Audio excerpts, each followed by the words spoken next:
T-Mobile's biggest hurdle to overcome is still perception.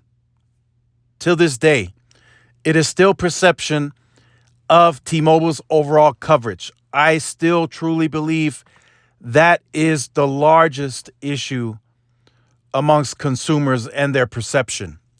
Now, the best way to fix this for T-Mobile is not marketing. It's not talking about it.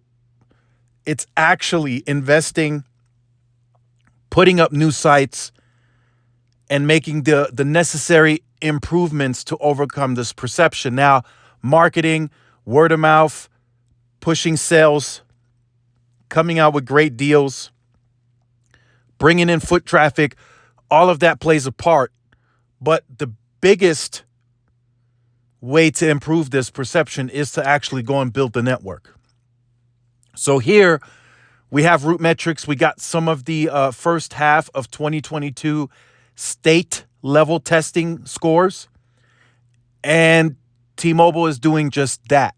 They're improving the network. They're putting up new sites. If you were a part of the earnings call during the Q&A, Neville Ray took my question about the 10,000 new coverage sites, and he answered it. He said they're about 25% of the way, and it's starting to show. I know some of that is likely blended with the Sprint Keep sites that are helping this as well.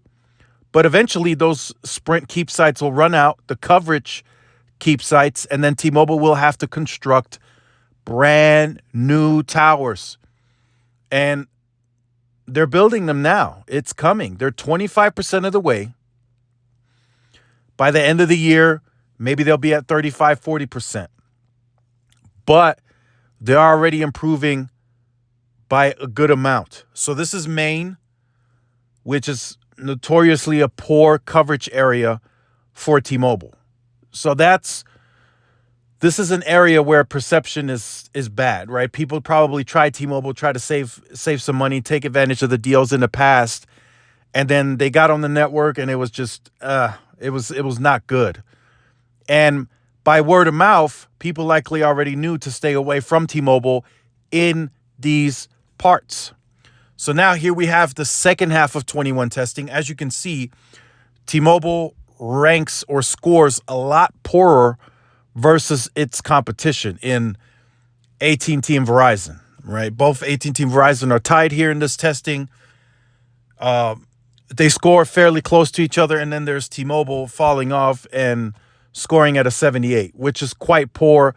That likely means the reliability is bad. They had a lot of probably T1 backhaul. Calling is probably poor. So all of that is what we can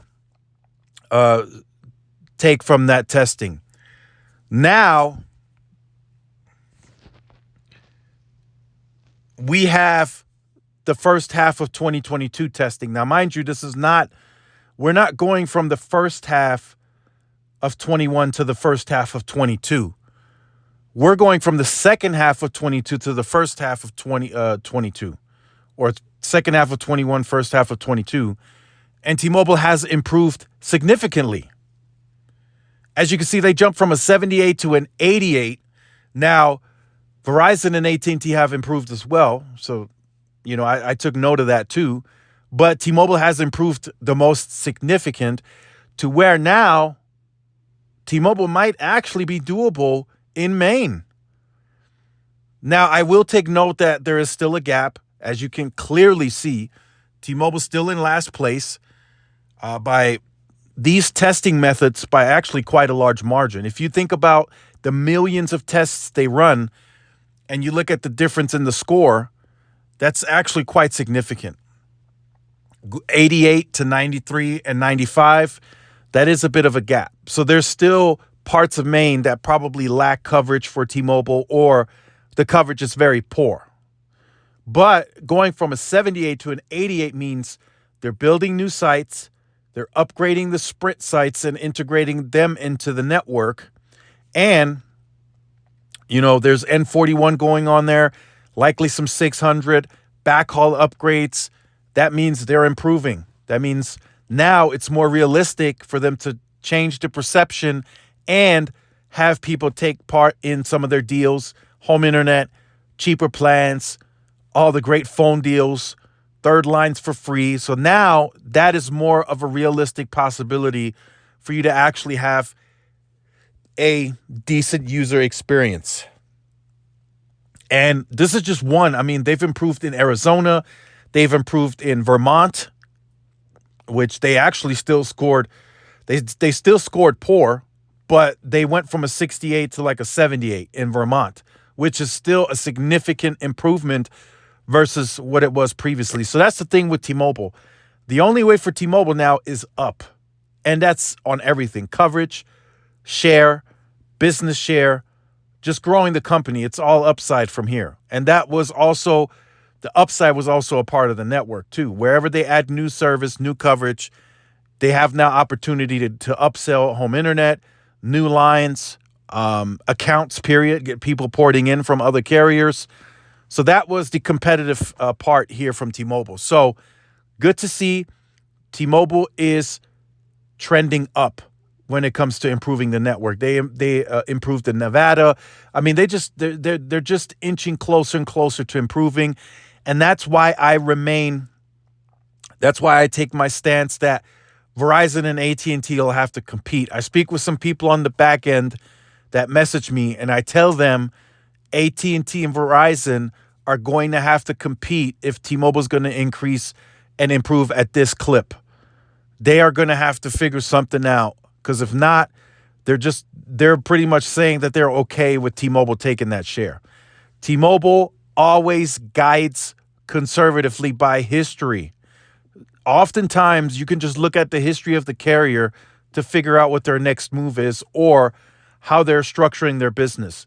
T-Mobile always guides conservatively. For any analyst that's watching this video, they guide conservatively. So getting to the 20% in the business share, getting to the 20% of rural share, that is conservative. They stated that at the analyst day. They're probably going to do more. 7 to 8 million home internet customers, that's a conservative number. They're probably going to do more than that. So for the analysts that are going around on the reports that I've seen that are behind paywalls that are saying 4 to 5 million home internet ads for T-Mobile, no, that's not happening. T-Mobile said 7 to 8 million, and that was a conservative number. They're likely going to do more across the board. And every year, they're upping their guidance on the postpaid, which home internet is an add-a-line. So it's, like I said, it's good to see. We needed the competition. It's here, right? It's definitely here. They improved from the second half of 21 to the first half of 22. So just imagine what they're going to do from the first half of 22 to the second half of 22. I would expect and anticipate T-Mobile to be well into the 90s in Maine, maybe a little higher in the second half of 22. And they said such. They would go from competing with the network from 30% of rural pops to 50% of rural pops by the end of the year. That means there's more network going in the ground. And they also said a lion's share of their capital is going towards expanding the network. So it's coming. It's coming, and we're already seeing the signs of it. So make sure you guys like, share, subscribe to the channel. Follow my social media outlets for more updates and interactions. And don't forget to lock in your deals today with T-Mobile. The $30 home internet goes live today if you have 2 or more lines on Magenta Max, and the 50% off YouTube TV. See y'all in the next one. Peace.